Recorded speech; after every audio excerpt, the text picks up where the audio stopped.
어떤 사람이 밤길을 가다가 발을 헛디뎌서 절벽 아래로 떨어졌습니다. 떨어지는 가운데 정말 불행 중 다행스럽게 한 나무 가지를 확 잡았어요. 그래서 나뭇가지에 대롱대롱 매달려 있었습니다. 도저히 자기 힘으로는 이 위기를 극복할 수가 없었어요. 그래서 소리쳤습니다. 누구 여기 사람 있으면 나를 살려주십시오. 사람 살려요. 이렇게 막 외쳤다고. 그런데 그때 잠시 후에 하늘에서 음성이 들렸습니다. 내가 여기 있다. 이런 음성이 들렸어요. 그래서 그는 기뻐하며 물었습니다. 당신은 누구십니까? 그랬더니 나는 하나님이다 라고 말씀하신 거예요. 얼마나 기뻤을까요? 야, 하나님이 내 음성을 들으시고 다급함을 아시고 응답해 주시고 나를 만나려고 말씀해 주셨구나. 이 생각이 드니까 위로가 확 들었어요.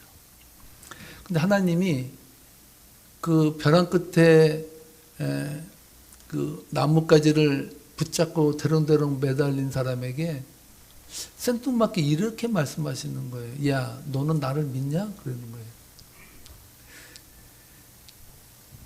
그때 이 나뭇가지를 붙든 사람이 그럼요 하나님, 나는 하나님을 정말 믿는다니까요.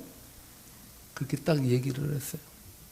근데 하나님이 내리신 처방이 나를 믿는다면 네가 잡고 있는 나뭇가지를 놓아라 그러는 거예요.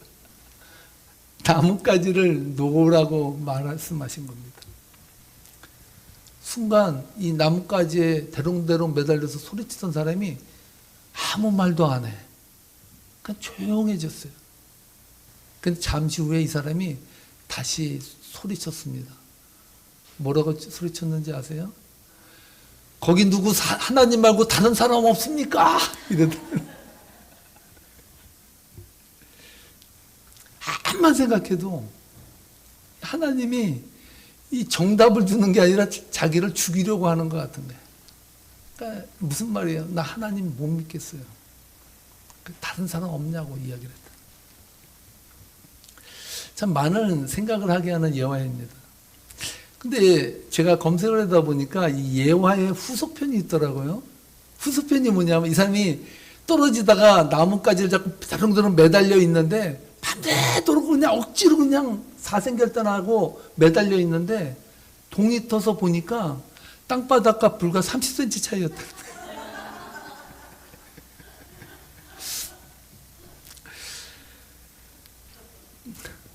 우리 신앙의 한 단면을 보는 것 같지 않습니까? 우리는 하나님을 믿습니다라고 고백하며 입에 달고 삽니다. 그러나 그 믿음의 내용을 보면 내 생각과 부합할 때만 믿어요. 절벽에 나뭇가지를 붙들고 죽음의 위기 앞에서도 하나님의 말씀이 내 생각과 다르다고 생각하면 하나님을 못 믿어. 그 다음엔 아멘이 노멘이 되는 거예요. 원유경 목사님이 쓴 책, 그 믿음이 넘어진 자리라는 그 책에 보니까 코리텐 분과 찰스 스윈들 목사님의 대화의 이야기를 싣고 있습니다. 코리텐 분이라는 분은요, 죽음의 수용소에서 강제 노동과 고문과 죽음의 사선에서 왔다 갔다 하며 생존한 인물입니다. 그녀가 생존하고 나서 그 다음부터는 이 트라우마로 괴로운 사람들을 달래주고 그들을 치유하는 사역을 합니다. 이 노년의 코리텐 붐이 찰스 스윈들 목사님의 교회를 다녔다고 하는데요. 한 번은 그녀가 세상을 떠나기 전에 목사님에게 아주 인상적인 마지막 말을 남겼다고 합니다. 그녀는 목사님과 이야기 중에 가족의 특별한 사랑에 대해서 이야기를 찰스 스윈들이 목사님이 하는 것을 들으면서 잡았던 손을 조용히 놓으면서 찰스 스윈들 목사님에게 이렇게 말하더라는 거예요. 목사님, 모든 것을 느슨하게 잡으세요. 꽉 잡지 말고 느슨하게 잡으세요. 그렇게 말하더라. 왜냐하면 하나님께서 꽉 잡은 손을 억지로 풀 때 너무 손이 아프잖아요.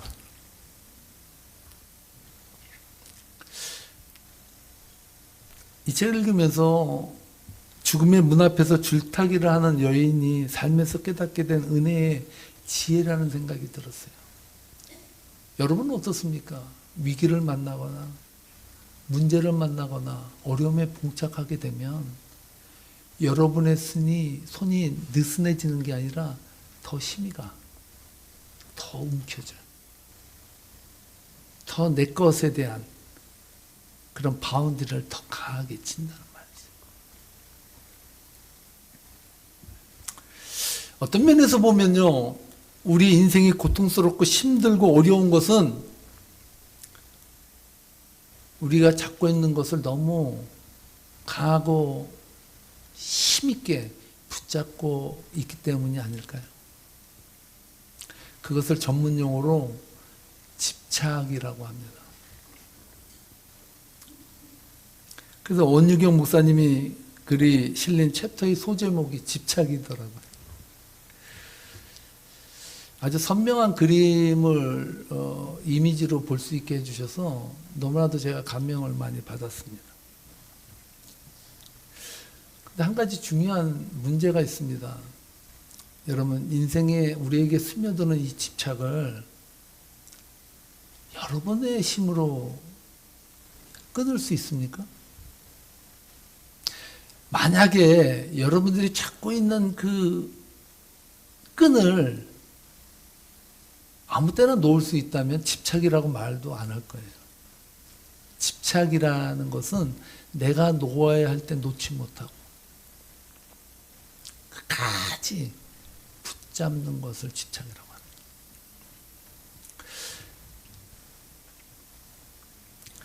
여러분, 코끼리를 생각하지 말라는 말 들어봤죠? 제가 여러분에게 코끼리를 생각하지 마세요 하는데 뭘 생각했습니까?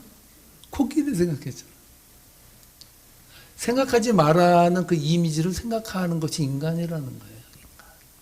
그러니까 인간으로 태어나서 인간의 한계 속에서 살아가는 모든 존재들은 집착에서 자유로워질 수 없다는 거예요. 불교에서는 그것을 해탈의 경지라고 말하는데 무소유의 개념이고 무념무상이라고 하는데 인간은요, 무념무상도 그것도 생각이에요. 절대로 인간은 그 울타리를 벗어날 수 없다고. 오늘 본문 말씀을 묵상하다 보면 오늘 본문 말씀이 그 문제를 다루고 있습니다. 지금까지 하나님 만나기 전에 야곱의 인생의 최대의 문제는 야곱의 입장에서 보면요, 라반이라고 생각했어요. 외삼촌 라반의 그 사기성 강한, 거기에 당한 자신. 또한 형 에서가 자기를 죽이려고 하는 위험에 대한 두려움. 그것이 끊임없이 자신을 붙들고 놓아주지 않은 두려움과 공포였다고요. 그런데요, 솔직히 야곱의 입장에서, 하나님이 바라보는 야곱의 입장에서 보면은 야곱이 가지고 있는 가장 큰 문제는 외삼촌 라반도 아니고 형 에서도 아니에요. 그것은 야곱이 잡고서 놓지 못하는 집착의 문제였다.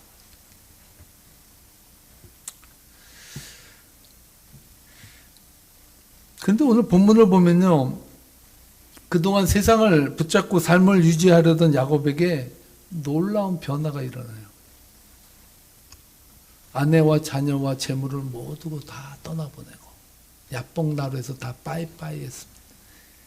이제는 호련단신 자신만이 그 밤 깊은 그 밤에 홀로 동떨어져 세워진 존재로 서 있습니다. 근데 놀라운 사실은 그동안 집착을 가지고 보았을 때는 보지 못했던 것들이 야곱의 눈에 보이기 시작한 거예요. 그 그분이 누구입니까?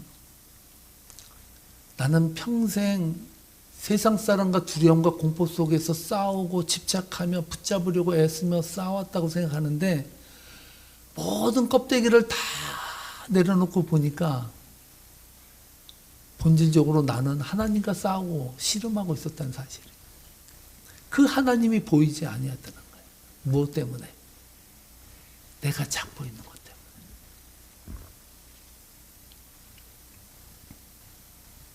남의 일이라 별로 관심을 갖지 않을 수 있는데요. 야곱과 하나님의 씨름은요. 야곱의 입장에서 보면요. 인생을 건 싸움이었어요. 인생을 건 씨름. 여러분도 인생을 살면서 그런 씨름을 한번 해본 적 없습니까? 정말 내 생명을 놓고 씨름해 본 적 있습니까? 중요한 것은 뭐냐면 내가 붙잡은 것이 생명이 아니라 썩은 동아줄이라면 그 집착과 그 두려움은 우리를 해방시키지 못한다는 사실. 여태까지 야곱이 풀지 못한 숙제가 그 문제였어요. 본질을 다루지 못했다는 거예요.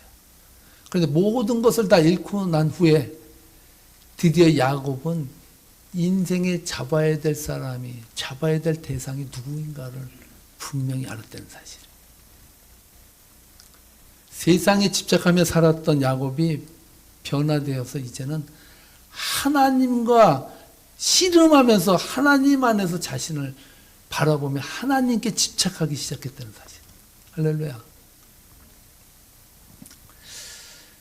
그 씨름이 얼마나 대단했는지 야곱의 허벅지 관절이 부서지는 일이 벌어졌어요. 32장 24절로 25절인데요.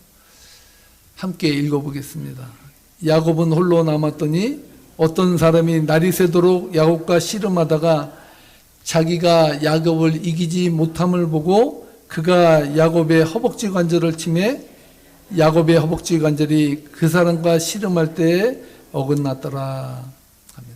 허벅지 관절이 어딘지 아시죠? 엉덩이와 다리가 연결되는 부위예요. 어떻게 보면 가장 중요한 부위고요. 어떤 면에서는 신체 중에서 그래도 부러지면 힘들지만 그래도 생활할 수 있는 자리예요. 만약에 하나님께서 야곱의 허리를 분질러 놨으면 어떻게 하겠어요? 불행 중 다행이라고 하나님은 허벅지 관절을 살짝 쳤어요. 그래서 힘들지만 그래도 쩔뚝쩔뚝 하면서 갈 수 있는 거기까지만 하나님이 치셨어요. 하나님의 센스 아닙니까?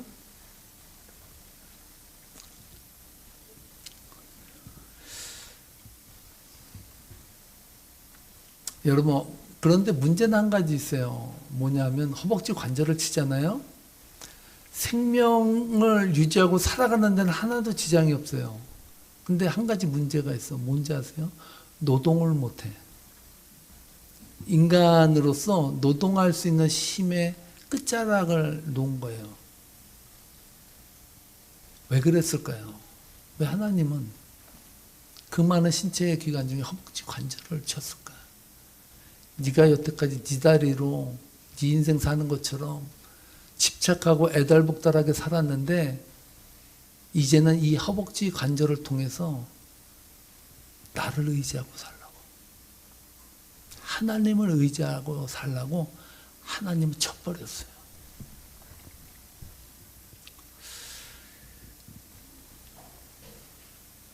여러분 같으면 어떻게 하시겠습니까? 여러분이 하나님께서 여러분의 허벅지 관절을 쳤어요. 그럼 어떻게 합니까? 하나님도 안 볼 뿐더러 목사인 저도 안 보겠다고 절연을 선언하지 않겠습니까? 그런데요, 야곱이 다른 점이 한 가지 있어요. 뭡니까? 허벅지 관절을 쳤음에도 불구하고 나는 하나님을 놓칠 수 없다라고 그 통증이 있는 가운데서도 하나님을 붙잡고 매달리고 있다는 사실. 이게 은혜 아닙니까? 저는 이 본문을 묵상하면서요, 한 가지 놀라운 점 한 가지 발견했어요. 뭔지 아세요? 제가 몇 번을 곱씹어서 읽어 묵상했어요. 근데 정말 제가 놀란 사실 한 가지가 뭔지 아세요? 야곱이 이 본문 어디에서도요, 자신의 허벅지 관절을 쳤기 때문에 하나님 앞에 불평하고 불만했던 대목이 한 군데도 안 나와. 한 군데도. 야, 놀랐지 않습니까? 저는 아주 놀라운데 하나도 안 놀라시네. 진짜 놀라워요. 한 군데도 안 나와. 한 군데도. 허벅지 관절이 쳐서 부서진 건 그건 상관없다니까. 그게 중요한 게 아니에요, 야곱에게 지금.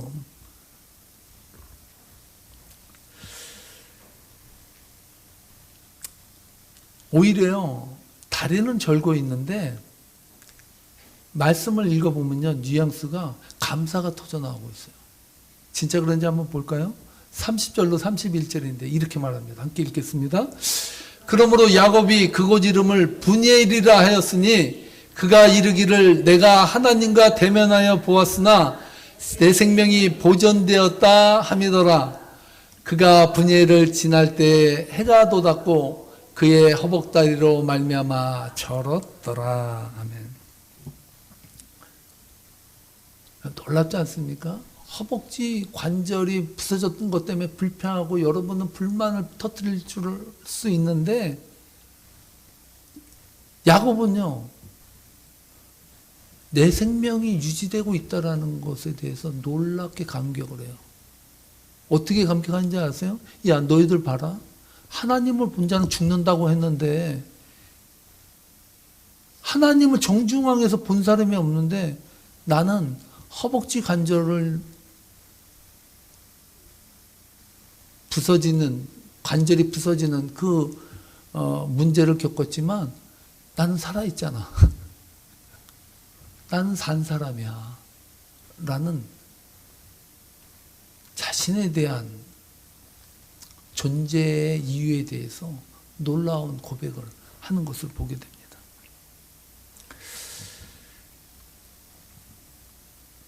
저는 오늘 이 본문 말씀 깊게 묵상하면서 예수님의 말씀이 떠올랐어요.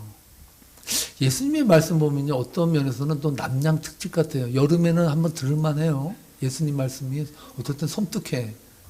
뭐라고 말씀하냐면 마태복음 5장 29절로 30절에 보면 예수님이 이렇게 말해요. 난 진짜 들으면 겁나요. 지금 모래도 하나를 막 빼야 될 것 같아. 함께 읽어보겠습니다. 만일 내 오른 눈이 너로 실족하게 하거든 빼어내버리라. 내 백체 중 하나가 없어지고 온몸이 지옥에 던져지지 않는 것이 유익하며, 또한 만일 내 오른손이 너로 실족하게 하거든 찍어내버리라. 내 백체 중 하나가 없어지고 온몸이 지옥에 던져지지 않는 것이 유익하니라. 아멘. 아무 감흥이 없네요. 저는 이 말씀 들으면 섬뜩해요. 지금도 눈으로 죄를 지면 하나를 빼야 될 것 같아. 그리고 손이 잘못하면 하나 잘라야 될 것 같아. 이 남낭 특집 아니에요? 여기서 말하는 것이 뭘까요? 너의 육체나 너의 부분 중에서 한 부분이 상실되더라도 하나님의 나라는 잃지 말라는 거예요. 바꿔 말하면 인생을 살면서 인생 속에서 집착하며 그 안에서 불안하고 두렵고 떨고 살아가는 그 인생의 한계의 울타리 수레바퀴 속에서 살아가지 말고 차라리 거기서 하나를 잃어버리더라도 하나님의 나라를 소유한 백성의 기쁨을 누리며 살라는 거예요.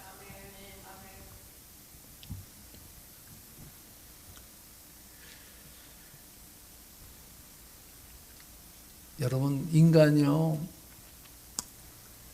뭔가 가지고 누리고 여러분 부족함이 없으면 겸손하고 하나님 따라갈 것 같죠?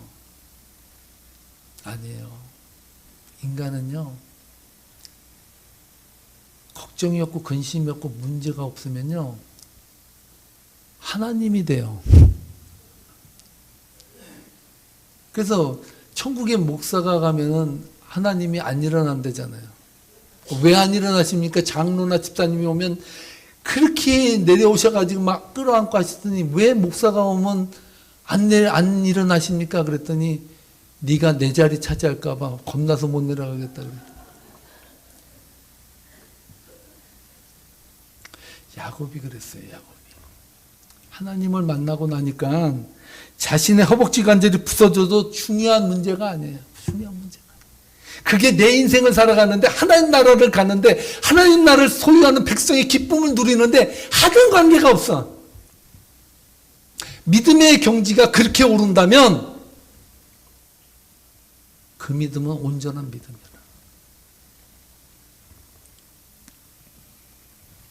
야곱은요, 그동안 잡고 있던 것으로부터 해방되었을 뿐만 아니라 자신의 몸에 대한 염려까지도 하나님께 맡기는 인생이 되었다는 거예요. 저는 그 다음 절을 읽으면서 여러분 그게 궁금하지 않으세요? 왜 하나님은 허벅지 관절까지 부러진 야곱에게 좀 잔인하지 않아요? 저는 잔인하다고 생각할 수도 있다고 생각되는데 왜 야곱에게 이름을 물을까요? 참 이게 맞나 싶어요. 이게 하나님께서 다리까지 쳐서 부러뜨려 놓고서 이름까지 물으면 무슨 뭐 교도소 들어갈 때 뭐 이름 확인하고 집어넣는 것도 아니고 이게 무슨 상황입니까? 27절로 28절에 보면 실제로 묻습니다. 함께 읽어보겠습니다. 그 사람이 그에게 이르되 내 이름이 무엇이냐? 그가 이르되 야곱이니이다. 그가 이르되 내 이름을 다시는 야곱이라 부를 것이 아니요 이스라엘이라 부를 것이니 이는 내가 하나님과 및 사람들과 교류로 이겼음이니라. 아멘. 왜 하나님은 야곱에게 이름을 물었을까요? 이름에 담긴 그러한 스토리가 있기 때문이에요. 야곱이라는 이름은요, 야곱에게는 아킬레스건과 같은 이름이에요. 사실은 부르고 싶지 않은 이름이에요. 저희 어머니가 아들이 귀한 집안에 저희 어머니 위로 4명의 오빠가 될지 누나가 될지 언니가 될지 모르지만 다 돌아가셨어요. 어떤 분은 낳으셔서 유행병으로 돌아가시고 다 돌아가셨어요. 그래서 저희 외할아버지의 소원이 자녀를 많이 갖는 거였다고 해요. 근데 뭐 점쟁이가 그렇다고 해요. 이름이 남자 이름을 지면 아들을 낳는다고. 그걸 또 외할아버지가 믿으시고 저희 어머니 이름을 남자 진짜 생자로 줬어요. 남진생입니다. 저희 어머니 이게 너무 싫은 거야. 호적은 고칠 수 없고 그때. 그래서 어떻게 했냐. 교회에 등록할 때 남현숙으로 바꿨습니다. 이건 우리 집안의 공공연한 비밀인데 저희 어머니의 이름이 원래 남진생입니다. 너무 싫은 거야 이름이. 근데 하나님께서 야곱에게 야 야곱 네 이름이 뭐냐고 물어요. 몰라서 물었을까요? 알아요. 아셔요. 하나님 아시죠. 그런데 야곱이 하나님 앞에 그걸 왜 물으세요? 그런 거 중요하지 않잖아요 라고 따질 수 있는데 야곱은 공손하게 하나님께 이렇게 말해요. 예 하나님 저는 야곱입니다. 이렇게 대답을 합니다. 그러면 이 야곱이라는 단어에 담긴 뜻이 뭡니까? 야곱이라는 단어는 붙잡는 자라는 의미였어요. 야곱이 태어날 때 에서의 발목을 붙잡고 나와서 야 이놈 봐라 특이하네 이 붙잡는 놈이네 그래서 야곱이라고 줬어요. 근데 이 야곱이라는 이름에 아주 기분 나쁜 이름이 하나가 있어요. 그게 뭔지 아세요? 사기꾼이라는 이름이에요. 야곱이라는 이름이 사기꾼이라는 의미가 있다고요. 왜 이게 중요할까요? 야곱은요 하나님 앞에 대답할 때 네 이름이 뭐냐? 그럴 때 야곱이요, 예, 하나님 저는 사기꾼입니다 라고 고백했다는 거예요. 왜 이게 중요한지 아세요? 저는 받아들일 때 야곱의 이 고백을 저는 회개라고 생각하는 거예요. 회개의 자리는요, 고백의 자리예요. 많은 사람들이 하나님 앞에 설 때 다 변명을 해요. 꾸며요. 자신의 본심을 감춰요. 그리고 하나님에게는 항상 기도합니다. 항상 진실케. 근데 내면 속을 보면요, 다 감춰. 다 감춰. 진짜 회개는요, 하나님 앞에 있는 그대로 나는 사기꾼입니다. 야곱처럼 그렇게 고백하는 거예요. 그게 은혜의 자리라는 거예요. 그게 은혜의 자리. 야곱에게 하나님께서 묻고 싶었던 것은 네 이름이 뭐냐라는 것이 아니라 네가 어떠한 인생을 살았는지에 대해서 너 스스로가 돌아보고 그것에 대해서 하나님 앞에 내려놓으라고 말씀하고. 할렐루야.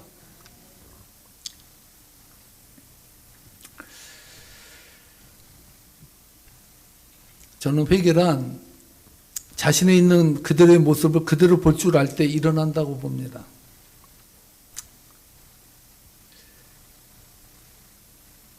매일의 삶 속에서요, 하나님이 못 고치는 인생이 있어요. 하나님은요, 어떠한 잘해도 어떠한 죄들도 다 용서해 주세요. 근데 하나님이 용서 못하는 사람이 있어요. 그 사람이 어떤 사람들인지 아십니까? 변명하는 사람, 하나님 앞에 핑계대는 사람, 그리고 하나님 앞에 감추는 사람. 그런 사람은요, 누가 와도 못 고쳐요. 여러분이 하나님 앞에 은혜를 못 받고 구원을 못 받고 여러분의 인생 가운데 하나님의 은혜와 역사를 경험하지 못하는 이유는 단 한 가지예요. 하나님 앞에, 성령 앞에 솔직하게 내 모습 그대로 설 수 있는 그런 자세가 안 됐기 때문에.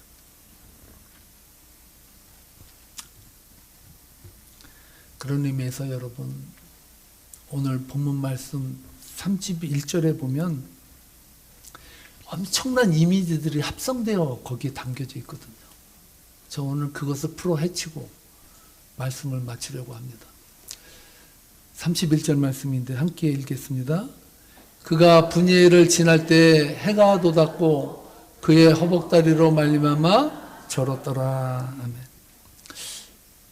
전 하나님께서 부서뜨렸으면 치유를 왜 못하겠어요? 그냥 다 해피엔딩으로 끝났으면 좋겠어요. 야곱은 분이엘을 지날 때 해가 돋았고 그의 허벅다리가 치움받아 걸어서 나왔더라 하면 좋겠는데, 그의 다리는 하나님 나라에 갈 때까지 계속 절었어요. 여기서 중요한 단어 하나가 나오는데요, 분이엘이라는 단어예요. 여러분, 분이엘이라는 단어의 뜻이 뭔지 아시죠? 분이엘은 하나님의 얼굴이라는 뜻이에요. 야곱이 하나님의 얼굴을 지나갈 때 해가 돋았고, 어두운 이미지입니까? 밝은 이미지입니까? 밝은 이미지. 근데 다리는 절고 있어. 이미지가 상상되십니까? 다리가 절어도 좋아. 나는 행복해. 해가 돋는 것도, 불행한 사람은요, 저놈의 해는 맨날 뜨는 거야 라고 불평을 해요. 근데 기쁜 사람은요, 해가 돋을 때 그 해가 돋는 것을 노래할 수 있었다는 거예요. 다리가 절었음에도 불구하고. 그리고 더 중요한 건 무엇입니까? 하나님의 얼굴을 계속해서 보고 간다는 사실입니다.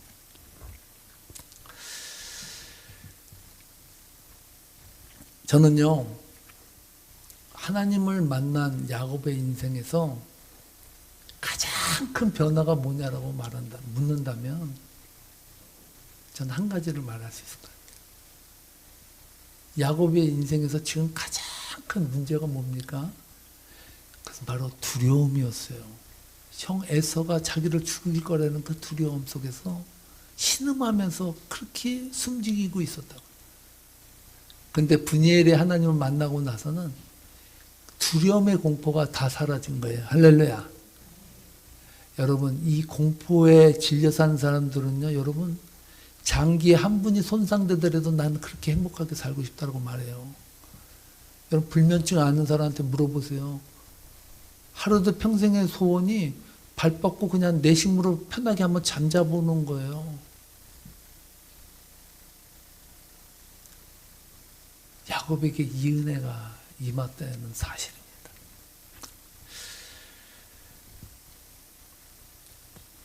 야곱이 그동안 붙잡고 가스름해하던 모든 인생의 고통들이 하나님의 얼굴 앞에서 눈 녹듯이 녹았을 것이고 불안이 사라지고 염려가 사라졌다는 것입니다. 하나님의 얼굴을 구하는 인생으로 완전히 변화된 인생으로 탈바꿈하였다는 것입니다. 저는 성도님들에게 묻고 싶습니다. 오늘 이 시간 성도님들이 가장 보고 싶은 얼굴이 누구입니까? 하나님의 얼굴 아닙니까? 오늘 이 시간 하나님의 얼굴을 만나고 회복되는 인생이 되시기를 주님의 이름으로 강력히 축원합니다. 하나님의 얼굴이 여러분들의 인생 가운데 떠나지 아니할 것입니다.